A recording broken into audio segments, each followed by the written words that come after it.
नमस्कार विद्यार्थी मित्रांनो, एमपीएससी ग्रुप सी याचा जो निकाल आहे तो जाहीर करण्यात आलेला आहे. आता बघा कट ऑफ किती गेलेला आहे आणि त्यासोबतच किती उमेदवारांची निवड झालेली आहे, संपूर्ण माहिती आपण आजच्या व्हिडिओमध्ये बघूया. तर बघा दिनांक 6 ऑगस्ट 2025 ला या तारखेला जे प्रसिद्धी पत्रक जे आहे ते एमपीएससीच्या ऑफिशियल वेबसाईटवरती आलेलं आहे. तुम्ही इथं बघू शकता विषयमध्ये. तर बघा महाराष्ट्र गटक सेवा संयुक्त पूर्व परीक्षा 2024 निकालाबाबत हे जे प्रसिद्धी पत्रक आहे ते प्रसिद्ध करण्यात आलेलं आहे. महाराष्ट्र लोकसेवा आयोगामार्फत बघा रविवार दिनांक 1 जून 2025 रोजी घेण्यात आलेल्या महाराष्ट्र गटक सेवा संयुक्त पूर्व परीक्षा 2024 चा निकाल जो आहे 6 ऑगस्ट 2025 रोजी जाहीर करण्यात आलेला आहे. बघा दिनांक जे आहे 1 जून 2025 तुमची एक्झाम झालेली होती गटक सेवाची. आता जर बघितलं तर 6 ऑगस्टला याचा जो निकाल आहे तो प्रसिद्ध करण्यात आलेला आहे. आता जर बघितलं तर बघा तुमची जी मुख्य परीक्षा कोणत्या तारखेला होणार आहे तर बघा 21 सप्टेंबर 2025 या रोजी जी तुमची मुख्य परीक्षा घेण्यात येणार आहे. इथे क्लिअरली ते मेन्शन करण्यात आलेलं आहे. तर बघा 21 सप्टेंबर म्हणजेच की बघा काही जास्त दिवस उरलेले नाही आहे. तुम्ही जास्तीत जास्त जोरात तयारीला लागून जा. आणखी जर बघितलं तर बघा अशा प्रकारचे हे प्रसिद्धी पत्रक आहे यामध्ये देण्यात आलेलं आहे.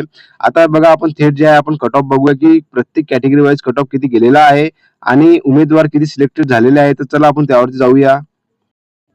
तर बघा तुम्ही इथं बघू शकता की किती विद्यार्थी जे क्वालिफाय करण्यात आलेले आहे. तर सर्वात आधी जर बघितलं तर अहिल्यानगर याबद्दलची माहिती देण्यात आलेली आहे.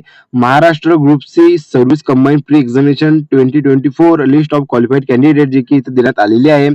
जे कोणी विद्यार्थी क्वालिफाईड झालेले आहे त्यांचं हार्दिक अभिनंदन. आता बघा तुमची जी मेन एक्झामिनेशन आहे ते 21 सप्टेंबरला होणार आहे, म्हणून तयारी जी आहे तुमची जोरात सुरू ठेवा. आता जर बघितलं तर बघा तुम्हाला प्रत्येक जिल्ह्यानुसार जर बघितलं तर किती विद्यार्थी क्वालिफाय करण्यात आलेले आहे संपूर्ण माहिती देण्यात आलेली आहे. आता जर बघा संपूर्ण जर बघितलं तर ही जी पीडीएफ आहे 451 पेजेसची आहे आणि ही जी पीडीएफ आहे मी माझ्या टेलिग्रामवरती शेअर केलेली आहे. आणि त्यासोबत बघा तुम्ही जी ऑफिशियल वेबसाईट आहे एमपीएससीची त्यावरून पण सुद्धा डाउनलोड करू शकता. आता बघा सर्वात शेवटी जर आलो तर आपल्याला कट ऑफ बद्दल माहिती देण्यात आलेली आहे. तर बघा आपण डायरेक्ट जे आहे सर्वात शेवटी जाऊया. तर बघा खाली आल्यानंतर जर बघितलं तर टोटल कॅन्डिडेट किती क्वालिफाय करण्यात आलेले आहे तर बघा 26,740 एवढे विद्यार्थी जे आहे ते निवड करण्यात आलेली आहे, जे की मेन एक्झामिनेशनसाठी. आता जर बघितलं खाली तर बघा तुम्हाला कट ऑफ बद्दल माहिती देण्यात आलेली आहे प्रत्येक कॅटेगरी वाईज. सर्वात आधी जर बघितलं तर बघा ओपन कॅटेगरीचा जो कट ऑफ आहे तो बघा जनरलसाठी आणि फिमेल म्हणजेच की महिलासाठी जर लावण्यात आलेला आहे. जनरलसाठी बघा 48.25, फिमेलसाठी महिलांसाठी जर बघितलं तर 45.25 आणि जे कोणी स्पोर्ट्स पर्सन असतील त्यांच्यासाठी बघा 29.50, एक्स सर्व्हिसमॅनसाठी 0.25, आणखी अंशकालीनसाठी बघा 0.75, अर्थक्वेकसाठी जर बघितलं 47.75, प्रोजेक्ट अफेक्टेडसाठी बघितलं तर 28.25 असा जो आहे ओपनचा कट ऑफ तुम्हाला दिसून येणार आहे.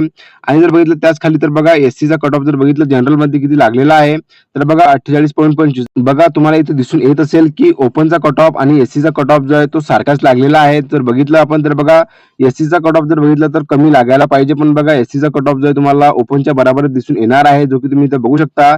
दोघांचा जो आहे 48.25 वेळा लावण्यात आलेला आहे. आता बघा एससी फिमेलचा जर कट ऑफ बघितला तर 44.75 आणि फिमेल ओपनचा जर बघितला तर बघा 45.25 एवढा लावण्यात आलेला आहे. जास्त काही फरक तुम्हाला इथे दिसून येणार नाही आहे.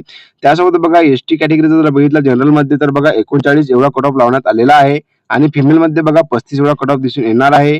तुम्हाला यामध्ये प्रत्येक कॅटेगरी वाईज कट ऑफ दिसून येणार आहे. आता बघा डीटीए साठी जर बघितलं तर बघा जनरलमध्ये 28.25 आणि फिमेलमध्ये 44.25 कट ऑफ दिसून येणार आहे. एनटीबी साठी जर बघितलं तर बघा जनरलसाठी 48.25 जो की बघा ओपनच्या बरोबरीत कट ऑफ दिसून येणार आहे. फिमेलचा बघा 45.25 एवढा कट ऑफ दिसून येणार आहे. आणि एसबीसी साठी जर बघितलं जनरलमध्ये तर बघा 28.25 आणि 45.25 म्हणजे की बघा जर कट ऑफ जर बघितला आपण तर बघा 50च्या खालीच तुम्हाला दिसून येणार आहे, जो की बघा अपेक्षित होता. जर आपण सांगितलं होतं मागील काही अपडेटमध्ये जे की मी तुम्हाला टेलिग्रामवरती सांगितलं होतं, जो की बघा 50च्या खाली लागण्याचे चान्सेस होते आणि तेवढाच कट ऑफ तुम्हाला इथे दिसून येणार आहे.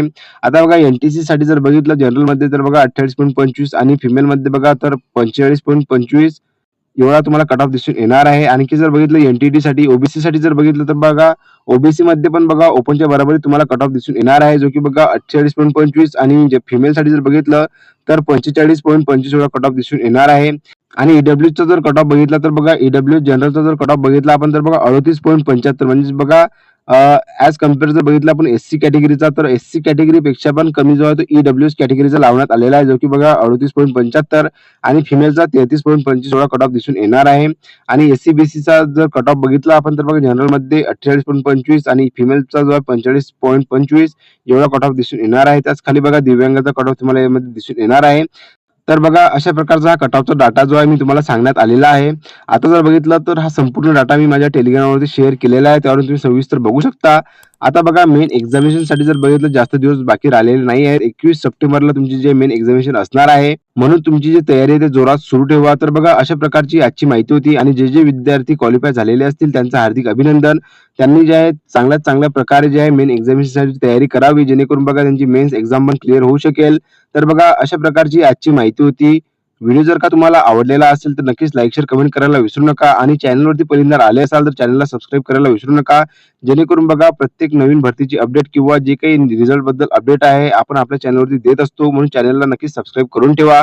तर चला भेटूया आपण पुन्हा एकदा नवीन व्हिडिओमध्ये नवीन अपडेट घेऊन. धन्यवाद.